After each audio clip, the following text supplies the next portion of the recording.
नमस्कार, संसद टीवी में आपका स्वागत है। मैं हूं प्रतिबिंब शर्मा और आप देख रहे हैं आवाज देश की। और आवाज देश की में आज हम आज़ादी के 75 वर्षों को केंद्र में रखकर बात करेंगे आज़ादी के बाद देश में स्वास्थ्य के क्षेत्र में हुए काम की।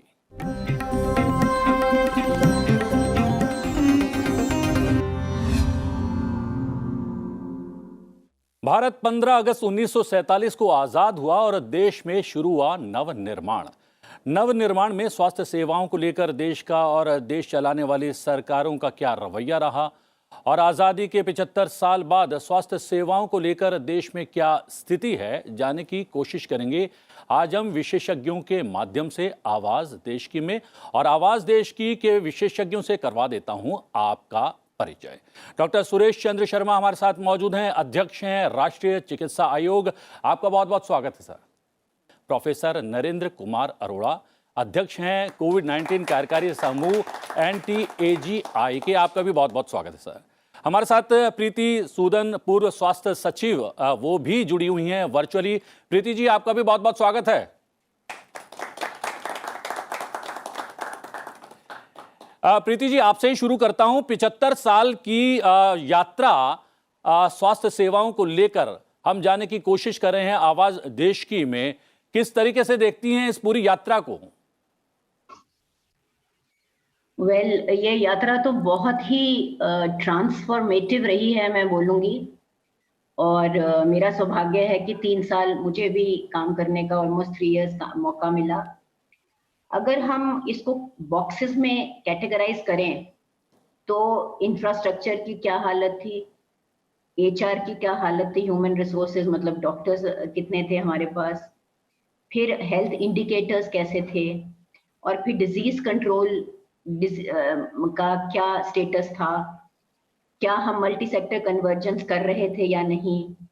उसके बाद फिर हमारा सबसे इम्पोर्टेंट कि टेक्नोलॉजी को कैसे हमने यूज किया। चर्चा में जो है कुछ बिंदु इस तरीके से हैं। 75 साल में अस्पतालों के निर्माण की कैसी रही गति, क्या गरीबों को मुफ्त इलाज की व्यवस्था हम दे पाए, महिलाओं और बच्चों के स्वास्थ्य का हमने कितना ख्याल रखा, कोरोना काल ने क्या स्वास्थ्य के क्षेत्र में बनाया है हमें आत्मनिर्भर, और क्या गत 5 वर्षों में भारत में बढ़ा है चिकित्सा पर्यटन। और मैं आपसे जानना चाहूँगा डॉक्टर सुरेश, बिंदु तो हमने भी बता दिए हैं और प्रीति जी ने भी एक तरीके से एजेंडा सेट कर दिया है।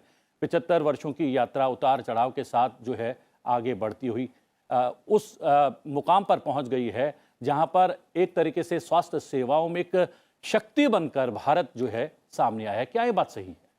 ये बिल्कुल सही है कि अगर हम देखें एक सरसरी तौर पर भी कि जब देश आज़ाद हुआ तो हमारे पास में मेडिकल कॉलेजेस की संख्या दहाई में ही थी, 30-35 भी नहीं थे पूरे, और हॉस्पिटल भी बहुत कम थे। उसके बाद में जब कॉलेजेस बढ़ना शुरू हुआ और आज की तारीख में अगर मैं कहूँ हमारे पास में 560 के करीब कॉलेज हैं, और इस बार के जो हम परमिशन दे रहे हैं वो पूरा होते होते 580 के करीब तो मेडिकल कॉलेज हो जाएंगे। और चिकित्सकों की संख्या अगर केवल एलोपैथी की भी ली जाए तो गिनी चुनी थी डॉक्टर, और इतने कम थे डॉक्टर की लोग सोचते थे कि भगवान के दर्शन हो गए हम डॉक्टर के पास पहुंच गए। तो इसका फ़ायदा और नुकसान दोनों हुआ। और आज हम अगर डॉक्टरों की संख्या देखा जाए तो अगर 2021 के उस नंबर जो रजिस्टर्ड हैं डॉक्टर एलोपैथी के, वो 12,68,000 हैं हमारे डॉक्टर्स, और आयुष के इसमें और हैं 5,60,000 के करीब। आयुष के डॉक्टर भी डॉक्टर ही हैं, वो भी मरीजों को देखते हैं, उनको हम डिस्काउंट नहीं कर सकते। They are important entity of our health care system.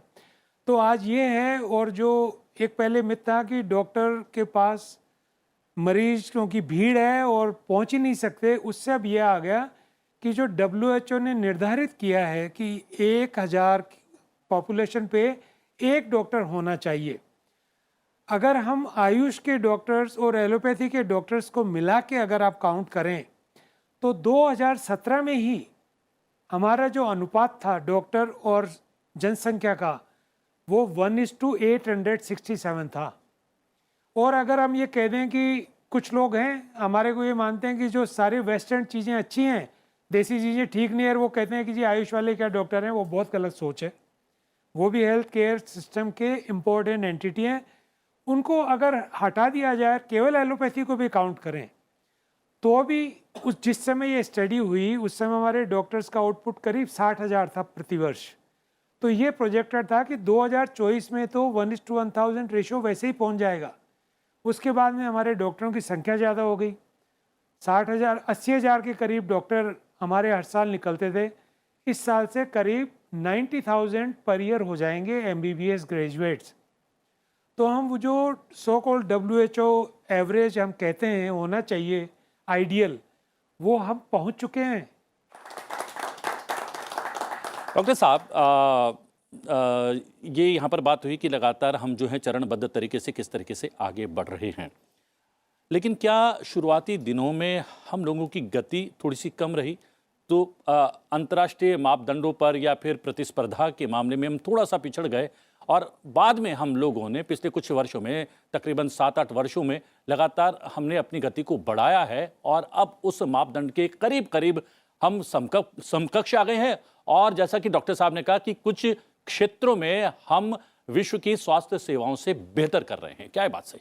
हमारी फॉर्मर सेक्रेटरी साहब ने जो बोला जी, और डॉक्टर शर्मा ने जो कहा, और अब इसके जो एक परिप्रेक्ष्य है, इसको मैं थोड़ा सा और बड़ा करना चाहूँगा कि किस तरीके से जो एक नीतिगत चेंजेस लाए गए। तो एक तरफ तो स्वास्थ्य सेवाएं थी जी, डॉक्टर हो गए, पैरामेडिकल स्टाफ हो गया, इंफ्रास्ट्रक्चर, हॉस्पिटल्स वगैरह हो गए, और इलाज करने के लिए बाकी ज़रूरतें। लेकिन साइमल्टेनियसली इस देश ने एक बहुत ही बेहतरीन काम किया, और उसी का नतीजा है कि आज हमें दुनिया में फार्मेसी ऑफ द वर्ल्ड बोला जाता है। यानी कि दवाइयों का जो मैन्युफैक्चरिंग था उसमें बहुत बड़ी तवज्जो दी गई। दूसरी चीज़ कि दवाइयों के साथ साथ जो टीकाकरण या वैक्सीन का जो क्षेत्र है उसमें भी हम लोगों ने वो छलांग लगाई कि आज दुनिया में अगर वैक्सीन या किसी भी टीके की 3 डोजेस दी जाती हैं तो 2 डोजेस हिंदुस्तान की हैं। तो एक तो इंडस्ट्री और हेल्थ सेक्टर को साथ में काम करने को कहा, दूसरा जो है प्राइवेट सेक्टर को आगे आने दिया गया, और उसकी वजह से जो डॉक्टर शर्मा ने बात करी गुणवत्ता की, उसमें गुणवत्ता का एक जो कंपटीशन हुआ उसमें गुणवत्ता में पब्लिक सेक्टर और प्राइवेट सेक्टर में आ गया। तीसरा जो एक और बहुत महत्वपूर्ण चीज़ हुई है, और ये मैं कहूँगा कि पिछले 4-5 साल में, कि टेक्नोलॉजी का समावेश हेल्थ सेक्टर में ला करके इसमें एक पूरा का पूरा बदलाव लाया गया है, और हम अब उस स्थिति में हैं जब हम अपने नई उड़ान के लिए तैयार हो रहे हैं। चाहे वो IT सेक्टर है, चाहे हम मेडिकल इक्विपमेंट के क्षेत्र में हैं, चाहे हम अब वैक्सीन, मतलब पहले ये था कि अगर कोई वैक्सीन दुनिया में बनती थी तो हमारे बच्चों को 10-12 साल बाद मिलती थी। इस बार थोड़ी देर हुई है, खाली 5 हफ्ते का फ़र्क रहा। इससे बड़ी गर्व की क्या बात हो सकती है? और सबसे बड़ी बात हमने देखा कि ये पहली महामारी नहीं है कोविड-19 के रूप में हमारे सामने जब आई है। पिछले 100 वर्षों में कोई ना कोई महामारी आती रही है, हम लोगों को परेशान करती रही है, जान लेती रही है, लेकिन हम वैक्सीन इजाद नहीं कर पाए अपनी स्वदेशी। पहली बार ऐसा हुआ है कि एक महामारी ने पूरे विश्व को परेशान किया है, और हमने एक रिकॉर्ड समय में स्वदेशी 2 वैक्सीन इजाद कर लिए हैं। क्या ये बात सही है? साहब 2 नहीं करी हैं, 2 से बहुत ज़्यादा है। और एक तो कोवैक्सीन है जो पूर्णतः स्वदेशी है। उसके बाद अभी कुछ दिन पहले दुनिया की पहली DNA वैक्सीन कैडिला जाइडस की ज़ाइकोवी-D आई। अभी अगले चंद हफ्तों में भारत की अपनी mRNA वैक्सीन जो पूर्णतः स्वदेशी है वो आने वाली है, जिनोवा की। उसके बाद प्रोटीन सब यूनिट की बायोलॉजिकल की कार्बोवैक्स आ रही है जो बच्चों में भी प्रयोग होगी। इसके अलावा सीरम इंस्टीट्यूट की एक कोवावैक्स है जो भी भारत में निर्मित है और विकसित है, वो आ रही है। तो और इसके अलावा एक और मज़ेदार इंट्रानेजल वैक्सीन, दुनिया की पहली वैक्सीन, वो भारत में, उसका ऑलरेडी फेज 3 ट्रायल चल रहा है। यानी कि ये एक जो इकोसिस्टम मेरे तो रोंगटे खड़े हो रहे हैं, आप लोगों के भी हो रहे हैं कि नहीं हो रहे हैं? साहब मेरे बोलते हुए हो रहे हैं बस कि ये जो है एक हम नए भारत और इसके पीछे जो सोच रही है कि अब हमें आत्मनिर्भरता की तरफ बढ़ना है, और आत्मनिर्भरता के साथ साथ अगर हमें विश्व गुरु बनना है तो हमें उस स्थिति में है कि हम दूसरे का, अपना तो देखभाल कर सकें, बात अपने बाकी पड़ोसियों का और बाकी मुल्कों का भी, उनके भी देखभाल कर जी, सकें। हमने और यहाँ पर ये मैं कहना चाहूँगा कि आने वाले समय में 2022 में ये हो सकता है, इस समय मैं लगे कि ठीक नहीं कह रहा हूँ, बड़ी बोली वाली बात है, लेकिन दुनिया के ज़्यादातर लोगों को जो कोवैक्सीन की टीका लगेगा वो भारतीय टीका होगा। भारतीय टीका होगा। आप लोग जो हैं उस जनरेशन के हैं जब चुनौती भी है हमारे सामने, और यहाँ पर 3 विशेषज्ञ हमारे साथ शामिल हैं। उनका ये कहना है कि पिछले कुछ वर्षों में जो हम लोगों ने स्पीड पकड़ी है ना, वो कहीं ना कहीं पूरे विश्व को आश्चर्य में डाले हुए है। तो आप लोगों का क्या सोचना है? क्यों हम ऐसे टाइम को डिनोट कर रहे हैं जिस टाइम पे हम थोड़े से कमज़ोर थे? अगर आगे बढ़ना है तो हम किसी बड़े कंट्री को देखना पड़ेगा ना। और नहीं, लेकिन डॉक्टर नरेंद्र ने कहाँ किया, उन्होंने तो बताया कि हम लोग कहाँ पहुँच गए हैं और कहाँ पहुँचने वाले हैं। सर हम कॉलेज के लिए प्रोटेस्ट कर रहे हैं कि हमारे कॉलेजेस खुल जाएं सर, स्कूल्स खुल चुके हैं नर्सरी तक के। तो सर हमने से ज़्यादातर जो बच्चे हैं सर, हम सब वैक्सीनेटेड हो चुके हैं। तो क्या कारण है कि सर अभी तक स्कूल्स भी नहीं खोले जा रहे हैं सर? क्या अभी भी हेल्थ को लेकर वो चीज़ें हैं सर? मेरा आपसे सवाल ये है कि आने वाले 3 सालों में आप इसे कहाँ देखते हैं, कितनी और ग्रोथ होगी, और साथ ही जो 20% हमारी इकोनॉमिक ग्रोथ हुई है हेल्थ केयर सेक्टर में, वो कितना फ़ायदेमंद है और ये कितनी खुशी की बात है हमारे लिए पिछले 7 सालों में जो ग्रोथ हमें मिली है? आपका जो सवाल था कि हम पुराने हम क्या थे उससे क्यों कंपेयर करें, उससे नहीं कर रहे हम। मैं आपको बता दूं, अगर आप न्यूज़पेपर्स पढ़ते हैं तो आप देखिए कि इन्फेक्शन या जो केसेस रिपोर्ट हुए उनमें मोर्टेलिटी रेट किस कंट्री में ज़्यादा थी। The so called developed countries had higher mortality and morbidity than India. तो हम उनसे कंपेरेबल है कि नहीं है? मानते हो आप न्यूज़ सुनते भी होगे तो कम नोटिस करते हैं कि जब ये महामारी शुरू हुई तो हमारे देश के प्रधानमंत्री ने उन कंपनियों का जो वैक्सीन बनाते हैं खुद ने राउंड लिया, और आपको पता है क्या 900 करोड़ रुपए एडवांस सैंक्शन कर दिए गए थे उनको वैक्सीन बनाने के लिए। तो ये हमारी एडवांस थिंकिंग थी that we are leading the world in vaccine formation and managing cases while keeping my fingers crossed. आपको पता है 3rd wave 4th wave world में कहाँ चल रही हैं? हमारे देश में हम सुरक्षित है ना अभी तो। बिल्कुल। और ये केवल ये नहीं कि भाई ईश्वर की कृपा है, बाकी लोगों का जो हमारे health care management policy makers हैं उनका भी योगदान है, और उनके लिए ताली बजती है।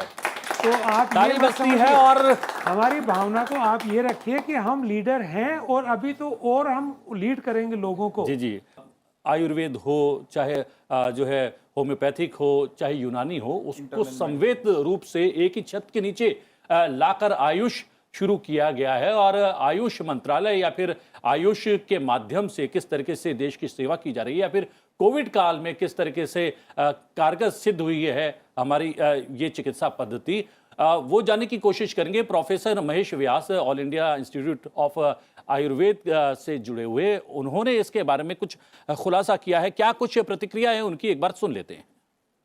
वर्तमान काल में अगर कहा जाए तो पिछले कुछ वर्षों से, अगर पिछले 5 वर्षों में कहा जाए तो आयुर्वेद चिकित्सा, आयुर्वेद की शिक्षा, आयुर्वेद के चिकित्सालय, आयुर्वेद के अनुसंधान, इन सब क्षेत्रों में बहुत विकास हुआ है। और उनका उदाहरण अगर देख दिया जाए तो जो अखिल भारतीय आयुर्वेद संस्थान है, जिसको हम आयुर्वेद का एम्स कहते हैं, वो दिल्ली में प्रारंभ हुआ, जहाँ पर सभी व्याधियों का, जिसको रेफरल सेंटर कहते हैं या टर्शरी केयर सेंटर है, जहाँ पर हर व्याधियों की चिकित्सा की जाती है। और बड़े हर्ष की बात है कि वहाँ पूरे भारतवर्ष से पेशेंट आते हैं अपनी चिकित्सा कराने के लिए। साथ ही इस प्रकार से एक और एम्स आयुर्वेद का गोवा में प्रारंभ होने जा रहा है, जिसका इसी वर्ष के अंत में ओपीडी प्रारंभ होगी। हो सकता है 2022 में वो संस्थान पूर्णतः कार्यरत हो जाए।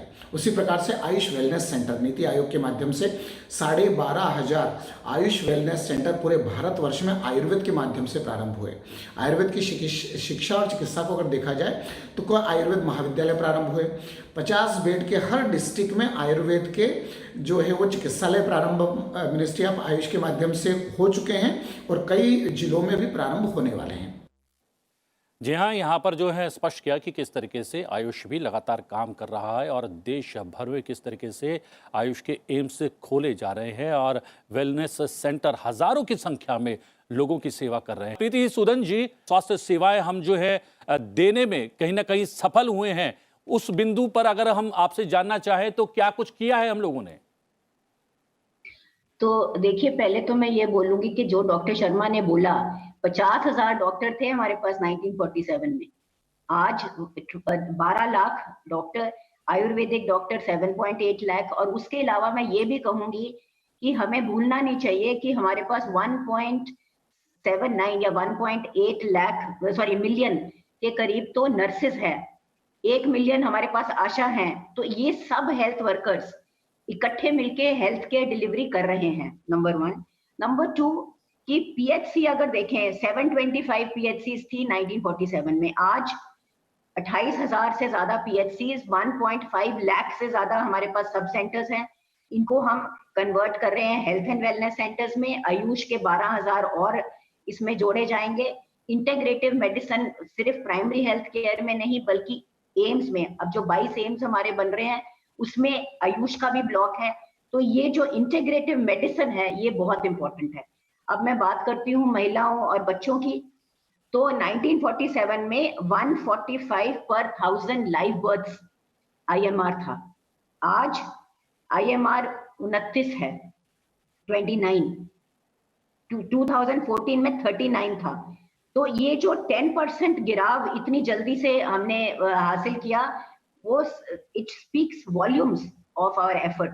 ऐसे ही एमएमआर की बात करें तो 2000 पर लाख लाइव बर्थ्स 1947 में था, 2014 में 130 था। आज मैं 2018 की बात कर रही हूँ क्योंकि वही फिगर्स हमारे पास अवेलेबल है, 113 है।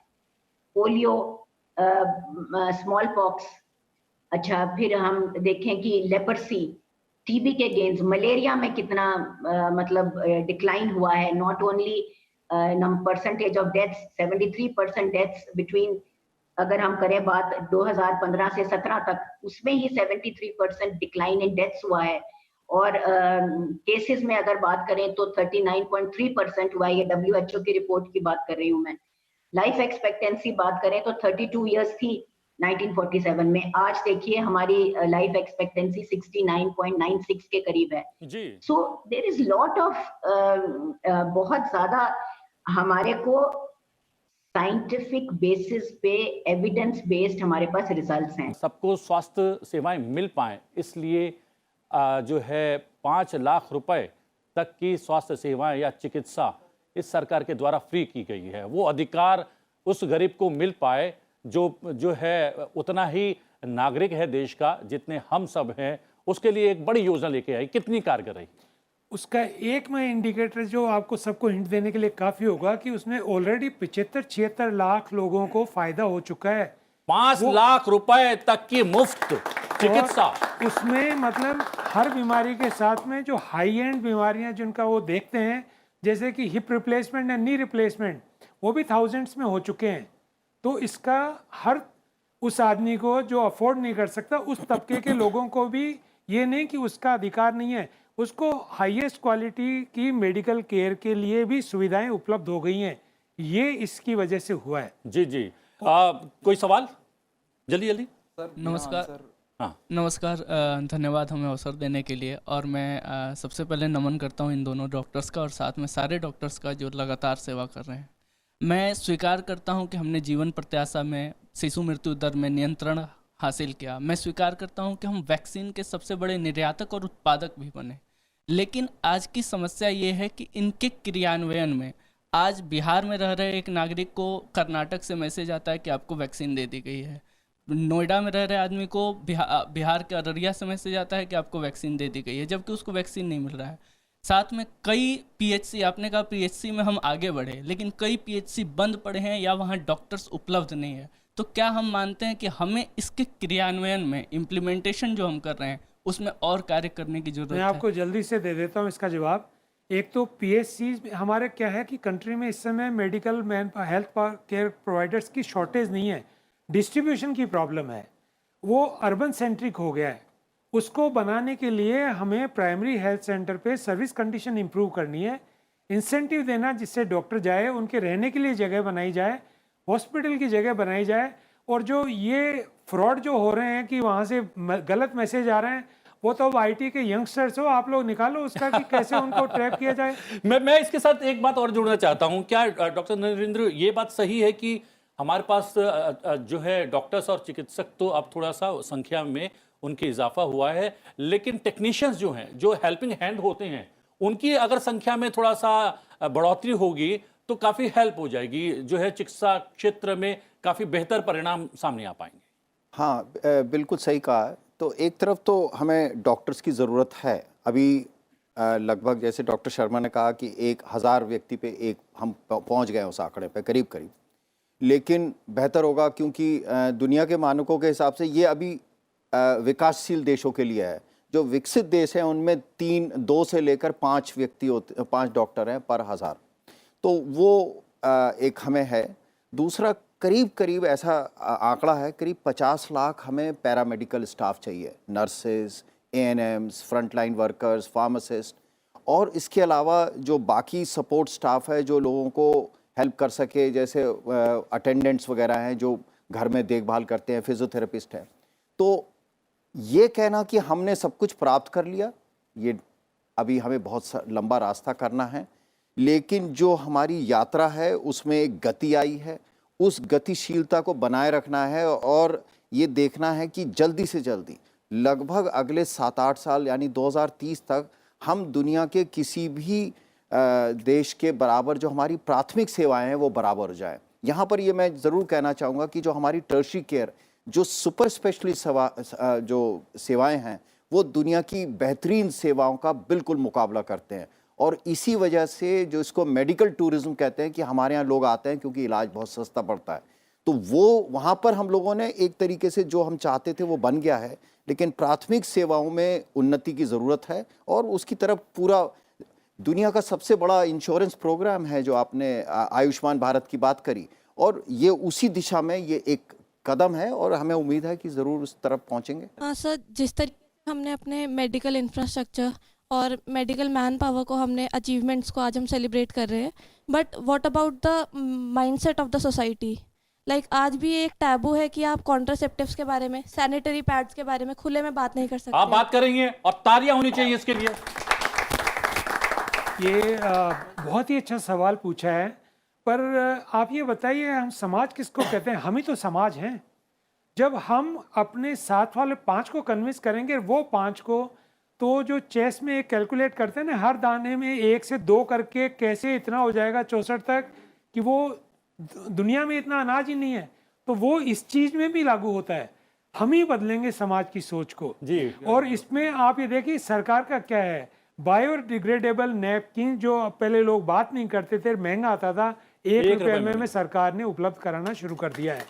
तो सोच बदल रही है समाज की। अब आप जो बात कर पा रहे हैं, आप सोच सकते हैं कि आज से 20 साल पहले कोई ऐसे बैठ के टीवी पे बात करता? तो और ये अब तो फिल्म्स आ रही हैं। समाज के चेंज है और मैं इसमें आपको बधाई देता हूँ, मैं सब लोगों को बधाई देता हूँ। सर ने बहुत सटीक कहा कि we have come a long way and there is still a way to cover. But sir मैं यही कहना चाहूँगा कि जैसे साउथ अफ्रीका में अब एक नया वेरिएंट कोविड का डिस्कवर हुआ है, तो वो देखा जा रहा है कि it is a variant of concern.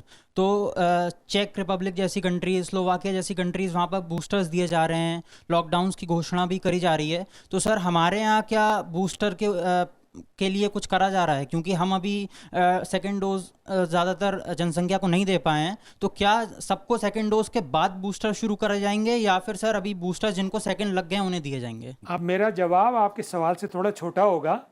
हमारे ICMR है और वो कंटिन्यूसली स्टडी कर रहे हैं, और आपने देखा हो तो 2 रोज पहले भी टाइम्स ऑफ इंडिया में स्टेटमेंट आया है, as of now there is no proof that booster is required mandatory or it is going to drastically change। फिर मैं पहले वो जो जवाब दिया था उसी बेसिस पे आऊँगा कि केवल इसलिए नहीं कि कुछ देशों में हो रहा हो तो हम भी उस दौड़ में शुरू हो जाएं। जी। हमारे साइंटिस्ट जो वैज्ञानिक हैं, मेडिकल क्षेत्र में रिसर्च कर रहे हैं, वो स्टडी कर रहे हैं, और ज़रूरत हुई तो आप चिंता मत करिए, इस समय दुनिया के किसी भी देश से ज़्यादा स्टॉक हमारे पास मौजूद है। जिस समय लगा ज़रूरत है तो आपको बिल्कुल इंतजार नहीं करना पड़ेगा। इंतजार नहीं करना पड़ेगा। और इसलिए WHO ने निश्चित तो रहिए कहा है कि अगर आप बूस्टर की तरफ जाते हैं तो आप कहीं ना कहीं एक्स्ट्रा वेगेंस कर रहे हैं, कहीं ना कहीं आप जो है ज्यादा खर्च कर रहे हैं। कुछ देशों को, कुछ देश के लोगों को पहली डोज भी नहीं मिल पाई है और हमें दूसरी डोज मिल गई है, और हम बूस्टर की बात अगर इस समय करेंगे तो शायद बेमानी होगा। डॉक्टर प्रीति, मेरे पास आपके लिए प्रीति सूदन जी, आपके लिए एक सवाल है, चलते चलते मैं पूछना चाहूंगा। यहां पर बात चल रही थी कि चिकित्सकों की कमी है, तो क्या इस कमी को, जो डॉक्टर्स की पढ़ाई होती है, एजुकेशन होती है, उसको थोड़ा सा आसान बनाया जाए और आम बच्चे भी वो पढ़ाई कर पाएं, इससे जो है हमारे सामने एक जो चुनौती है डॉक्टर्स की कमी की, उसको हम दूर कर सकते हैं क्या? और नई शिक्षा नीति में उसको समाहित भी किया गया है क्या? एक छोटी सी टिप्पणी। मैं ये कहूंगी, डॉक्टर एस.सी. शर्मा यहाँ बैठे हैं, क्वालिटी ऑफ एजुकेशन पे कोई कॉम्प्रोमाइज नहीं कर सकते। और ये जो नीट का एग्जाम है, कॉमन एंट्रेंस है, ये भी पूरे देश में किस तरह की एजुकेशन है उसके मुताबिक इसका पेपर सेट करने का प्रयास 3-4 साल से बहुत हो रहा है। We have come a long way, infrastructure, quality of education. अब जैसे एक रेजिडेंसी प्रोग्राम शुरू करा है एनएमसी ने कि हर डॉक्टर एटलीस्ट 3 महीने डिस्ट्रिक्ट अस्पताल में काम करेगा। उन सब से एक प्रोत्साहन मिलता है, और ग्राउंड में रियलिटी क्या है, जमीन से जुड़ा हुआ एक डॉक्टर होगा, वो अच्छा काम करेगा। So I think we are going in the right direction. पर जाते जाते मैं एक बात ये जरूर बोलूंगी कि जो हेल्थ सर्विसेज हैं वो हमारी सबकी रिस्पॉन्सिबिलिटी भी है, और सोशल डिटर्मिनेंट्स ऑफ हेल्थ, स्वच्छ भारत, उज्ज्वला प्रोग्राम, अच्छा ये अब जल जीवन mission, eat right, fit India, promotive health, vaccination के लिए आगे आना, ये सब हमारी जिम्मेवारी है। तो सरकार के साथ हम सब अपनी जिम्मेवारी भी पूरा करें। जी, हम लोगों को सबको मिलकर साथ चलना पड़ेगा, और तभी स्वास्थ्य के क्षेत्र में हम वो मुकाम हासिल कर पाएंगे जिसके लिए आप लोग लगातार प्रयासरत हैं। हम हमारे देश में पेरिफेरी में हेल्थ सर्विसेज ठीक कर रहे हैं। करने के लिए सरकार का एक बहुत अच्छा प्रोग्राम है कि जब हम डिस्ट्रिक्ट हॉस्पिटल को इस लेवल पे ले आएँ कि वो एक लेवल मेडिकल कॉलेज के टर्शरी केयर सेंटर के बराबर हो जाए, तो पेरिफेरी में हेल्थ सर्विसेज अच्छी होंगे। और इसके लिए कुछ चीज़ें हैं वो सरकार कर रही है। कुछ सलाह और दें कि हर डिस्ट्रिक्ट हॉस्पिटल में सीटी scanner, MRI scan, auto analyser, adult ICU bed, paediatric ICU bed और ऑपरेशन थिएटर होंगे। तो हम PG केवल जो पोस्ट ग्रेजुएशन है वो मेडिकल कॉलेज से एसोसिएटेड हॉस्पिटल में नहीं, हम डिस्ट्रिक्ट हॉस्पिटल पर भी पोस्ट ग्रेजुएशन का प्रोग्राम पूरा इंडिपेंडेंट शुरू करेंगे। फिर हमारे देश में पेरिफेरी में भी क्वालिटी हेल्थ केयर जाएगी। पिछले 75 साल में पहली बार ऐसा हुआ है कि स्वास्थ्य अब हर पॉलिटिकल पार्टी के लेंस में आ गया है, और इससे हमें लगता है कि हमारे देश का स्वास्थ्य बहुत उज्जवल होने बहुत वाला है। ऊंचा होगा। और इसी आशा के साथ समाप्त करते हैं आज का आवाज देश की। आवाज देश की में आपसे फिर भेंट होगी एक नए विषय के साथ। फिलहाल मुझे आज्ञा दीजिए और आप लोगों का बहुत बहुत धन्यवाद। Thank you very much.